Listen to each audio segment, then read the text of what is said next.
happy.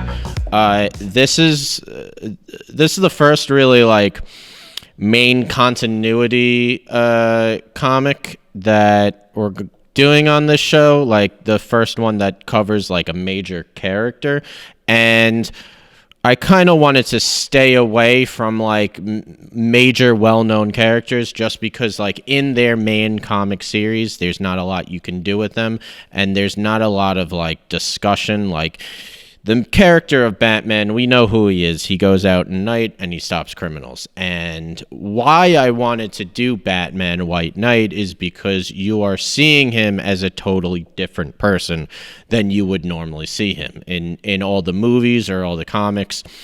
In this one, he is not seen as this unambiguous force for good like he normally is. And the Joker is not seen as this unambiguous force for evil as we normally see him. And I always felt that is a very good analogy for law enforcement and for criminals. Because while in media you always see law enforcement, unambiguous force for good, and criminals are unambiguously a force for evil. In real life, you mean like movies, and in movies and such, and TV. In real life, it is not that black and white, and it is not that clear. And this comic series was kind of it was marketed as the Joker goes sane. It says it in the back of the comic, and when I first heard of the story, this is why I wanted to buy it, because everyone was like, it's a comic book series where you're going to see the Joker be like a functional member of society, and he's not going to be this insane person. And I thought that was very interesting, and I think that's why a lot of people read this. So I did not realize that there was so much to say about kind of policing in America in this comic series. That was kind of a surprise for me. I think Sean Murphy he knew that, and he knew that kind of to draw people in, he wanted to have this twist of like, we're going to see the Joker as a sane person as a way to then talk about police reform. I mean, in a sense, like, is that kind of where they got the premise for the Joker movie on? I'm not sure, but if you're talking about the Joker movie, then he's portrayed in a very different light in that movie. He's humanized a little bit from the mental health side of things. They're obviously still portraying him as a killer and a vicious person. A killer and a vicious person, but not unambiguously evil. Correct. And you look at Joker throughout the years, and really with like Batman specifically, you look at his villains as just pure evil psychopaths who cannot be reformed, and in reality, that's not the case. So this comic kind of deals a lot with policing in America, and how community-based policing is really a better option that will lead to crime being reduced. Because historically, stripping away the rights of people who commit crime, or increasing law enforcement in certain areas, or police being allowed to be rougher with criminals, does not cause a drop in crime. Investing in things like education, or investing in communities, putting money directly in communities, creating jobs in a community, those are things that create crime.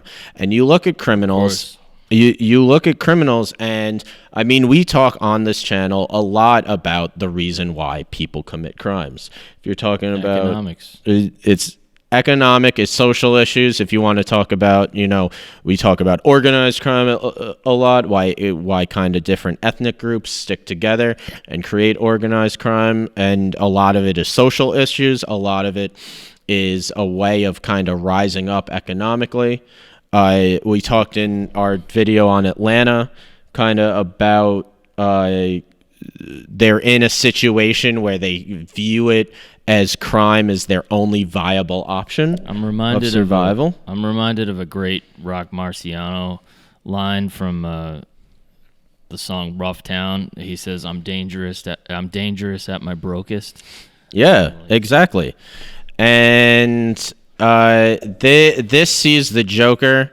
It starts off with Batman brutally beating him to a pulp and basically force feeds him as not a way of helping him, just a way of torturing him. These like experimental drugs that like are claimed of treating his psychosis, and it ends up working. And the Joker, like he stops being insane and he becomes like a real like functioning member of society. He sues the Gotham Police Department. He ends up running and winning for city council in Gotham. And he's still kind of like a morally ambiguous character. Like he does things as a politician that are like not the most moral things. So you see like he's still not a great person, but he's not the vicious psychopath that people portray him as. And if you look at just like vigilantes in general in media, it's always justified that they're allowed to be so brutal for criminals because criminals are beyond reform. And in my breakdown, I talk about 1966 Miranda versus the state of Arizona, when Ernesto Miranda confesses to raping a woman, but the police did not tell him that he had legal right to talk to a lawyer first. And it created the Miranda Rights, which ultimately, there's no doubt about it that it's a force, that it was a good thing that the Miranda Rights are here, that it's clearly stated what your rights are. They still get around that shit, though. They still interrogate people and make it, like when you're in interrogation, you don't have to say shit. Yes.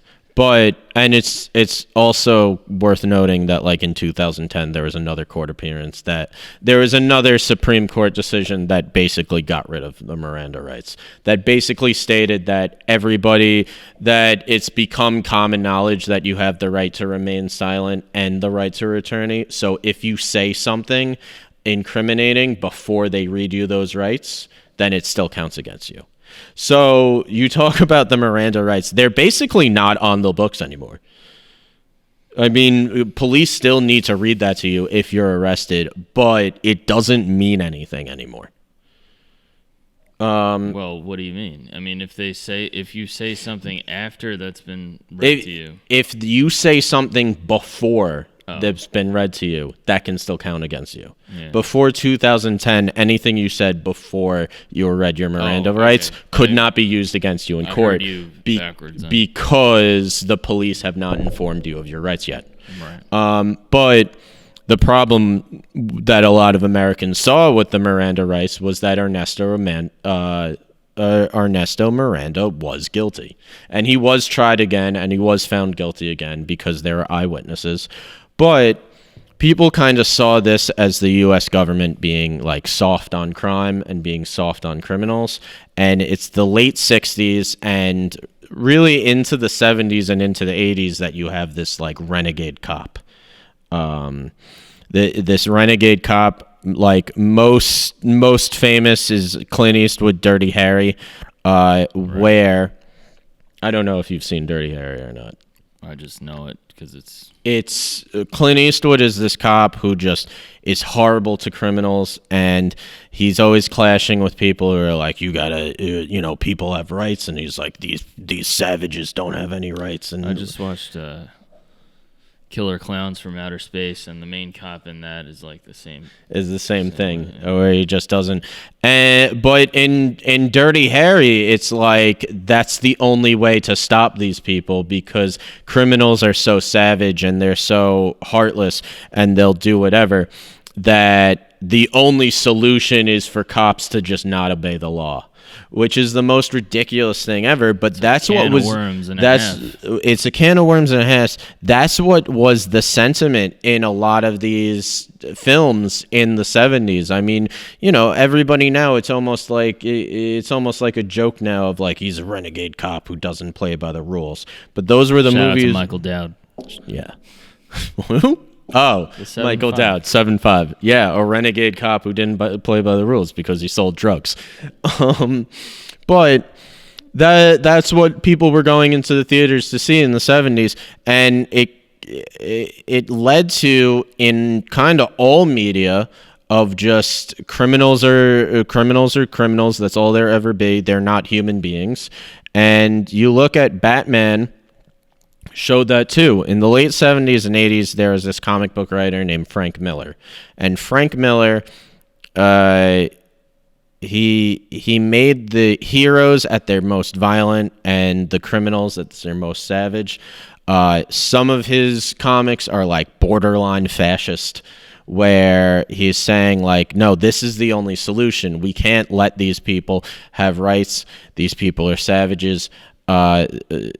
And this is what we need. We do not need more investment in the community. We just need to be tough on crime, and we need to beat the shit out of criminals. And that just leads to more crime. You look at stop and frisk. Stop and frisk did not work.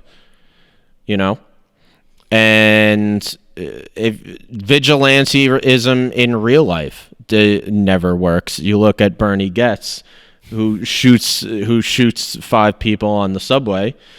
Also, it's worth noting that like vigilantism in comics is very different than like in real life, because in real life, like there's almost always like a racial aspect to it. I was just gonna say that there's the Bernie Getz thing was clearly racially motivated, and that kind of becomes like the cop genre throughout the years. Of like the main characters were the cops who didn't follow the rules, and those were the people that were supposed to be making the real difference.